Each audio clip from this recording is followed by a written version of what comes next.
Mindfulness does not end suffering. And that's important to say out loud.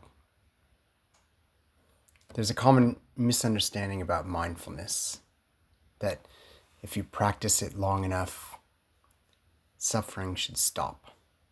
That anxiety or pain should no longer appear.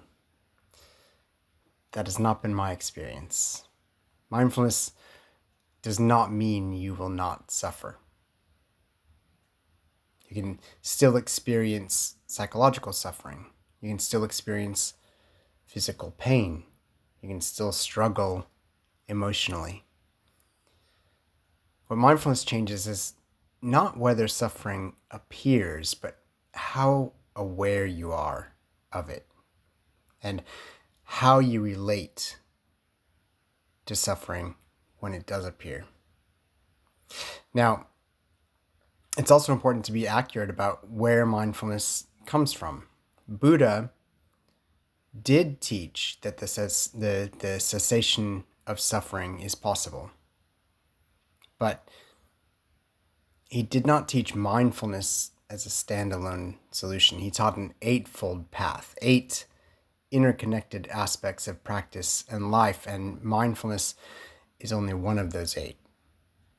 In the West, we often lift mindfulness out of that larger context and we expect it to do everything on its own. And that's where people get confused and discouraged. Mindfulness on its own does not end suffering. What it does is it makes suffering more visible. You notice it sooner.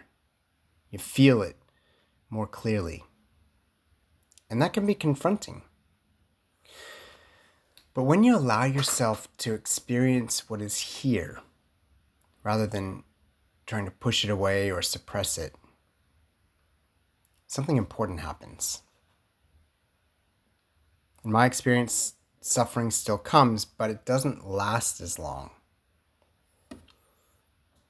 When I resist suffering, when I fight it or I tell myself it shouldn't be here, it tends to stay.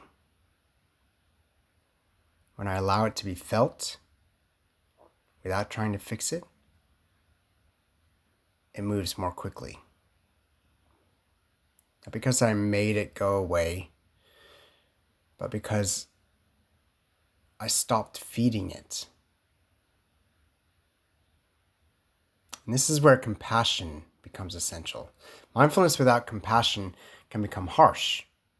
You can end up watching your suffering and then judging yourself for it, thinking you're doing it wrong, thinking you should be beyond this by now. That is not the point.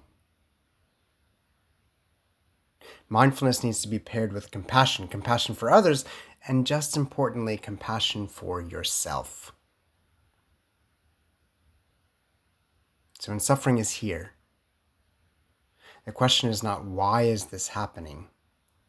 The question is, can I meet this with some kindness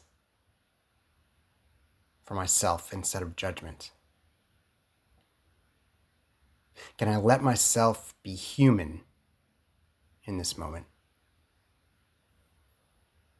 Suffering does not mean you have failed. It means you are alive, you are human. And mindfulness, when held alongside compassion, helps you meet that reality with a little more gentleness.